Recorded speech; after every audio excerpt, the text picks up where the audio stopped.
Bonjour à tous, c'est Claudia, hypnopraticienne. Bienvenue sur ma chaîne. Aujourd'hui, je vais vous parler des enfants sauveurs. Avez-vous l'habitude d'être toujours là, prêt à sauver tout le monde, même si on ne vous demande pas de l'aide? Vous efforcez-vous à trouver des solutions aux problèmes des autres? Vous essayez peut-être de convaincre quelqu'un de proche à qui vous tenez qu'il faut prendre, par exemple, cette tisane qui fait des miracles, ou de faire cette thérapie qui vous a aidé vous, ou alors d'essayer la méthode que vous venez d'apprendre et qui est tout à fait gratuite, juste pour qu'il aille mieux. Vous pensez toujours au bien de vos proches. Vous n'aimez pas, vous ne vous sentez pas bien si quelqu'un de votre entourage est triste et vous cherchez à l'aider à se sentir bien. Vous avez alors les caractéristiques des enfants sauveurs. On appelle cela aussi le syndrome de l'infirmière. Ça arrive généralement lorsque pendant votre enfance, vous vous êtes donné comme mission de sauver un de vos parents ou une personne qui vous a élevé et qui était toujours dans la souffrance. Lorsque vous étiez là pour écouter ce parent raconter ses problèmes, se plaindre des ennuis que les autres lui causaient à chaque fois, lorsque vous avez été là pour prendre ses responsabilités en main afin de lui alléger la vie, alors oui, en grandissant, vous avez gardé cette habitude de secourir les autres et de sauver tout le monde.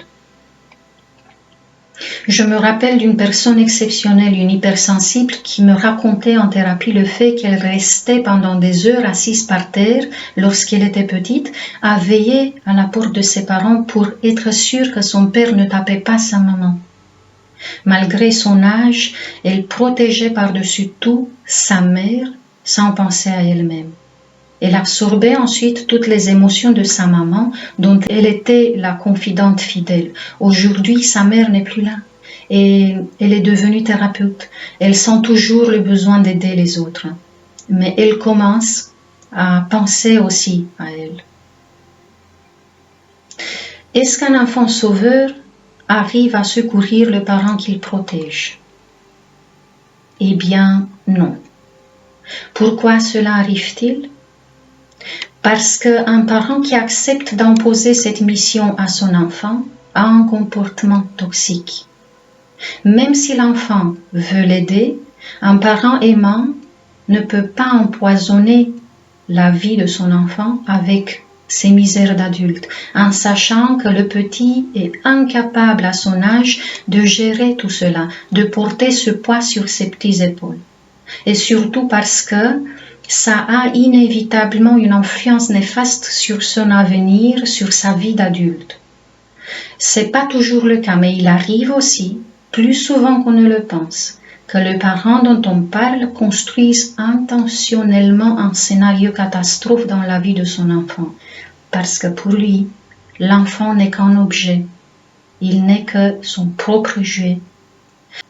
Il s'agit là d'un parent pervers narcissique. D'ailleurs, dans beaucoup de cas où la vie d'un enfant est un enfer, où les malheurs n'en finissent pas, où la tristesse de l'enfant n'est pas remarquée, où l'enfant n'existe peut-être même pas au détriment d'une autre personne qui prend toute la place, toute l'attention. Dans beaucoup de cas pareils, donc, la cause, c'est un parent pervers narcissique. Et non, je ne parle pas d'une famille où un des parents a souffert d'une maladie grave, où l'enfant a dû s'adapter, faire avec, mais bien d'une famille où quelque chose arrivait toujours comme par hasard pour gâcher le calme et le bien-être de tout le monde. L'enfant sauveur rencontrera un obstacle majeur.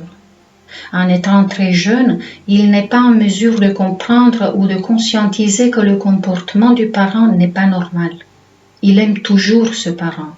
C'est en grandissant qu'il commence à ressentir le besoin de s'en éloigner afin de pouvoir respirer. Il va ressentir beaucoup de culpabilité aussi parce que la société condamne d'office un enfant qui s'éloigne de ses parents. Ça lui alourdit la tâche en plus car c'est lui qui passe pour le méchant. Et puis ce n'est pas toujours facile. Le parent qui l'a utilisé ne va jamais laisser facilement l'enfant s'éloigner. Un autre obstacle important pour les personnes ayant le syndrome de l'infirmière est d'arriver à retirer la confiance qu'il a toujours accordée à ce parent qui s'est reposé sur lui et de se faire confiance à soi-même, d'accepter qu'en vrai son propre ressenti qui lui dit que le comportement du parent n'est pas adéquat et de commencer à écouter sa voix intérieure. J'ai eu aussi le cas cette semaine-ci d'une hypersensible qui est venue consulter pour une peur de ne pas arriver à mettre sur pied son activité indépendante, car le nombre de clients est insuffisant pour qu'elle puisse vivre de cela. Et se demande comment faire parce qu'elle sent bien que c'est sa voie à elle. En suivant son inconscient, elle a trouvé la cause, bouleversante d'ailleurs pour elle. Elle croyait et sa croyance, sa conviction était forte, qu'elle avait été incapable d'aider sa maman à être heureuse en étant toute petite et que c'était pour cela que sa mère l'avait abandonnée. L'image de soi était celle d'une fille fragile, incapable et impuissante, tellement ancrée qu'elle ne pouvait pas croire en sa capacité d'apporter du bon dans la vie de ses clients.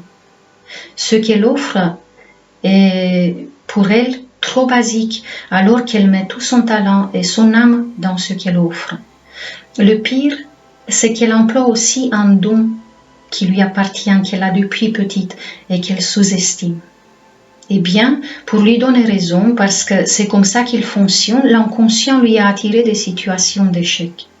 Ce schéma s'est encore répété avec un partenaire qui avait aussi le profil de la victime, toujours en train de se plaindre et de lui passer ses responsabilités et une bonne partie de son travail à lui. Mais il n'était jamais satisfait de la présence bienveillante de ma cliente, de son aide et ni même de ses sacrifices. Pour les enfants sauveurs, le plus difficile à faire peut-être c'est de prendre de la distance par rapport aux autres et de se concentrer sur leur propre vie négligée trop longtemps et qui, à cause de ça, doit être remplie de ce qu'il leur faut, de ce qu'ils aiment eux. Cela ne veut pas dire abandonner leurs proches, c'est juste leur permettre d'évoluer eux aussi, de grandir et de les aider uniquement s'ils le demandent, s'ils ont vraiment besoin d'aide et surtout si le HS Enfant Sauveur est en mesure d'aider, sans sacrifice ou oubli de soi. Si vous êtes un enfant sauveur, pensez à faire ou à refaire la séance pour le rejet et aussi celle de l'humiliation.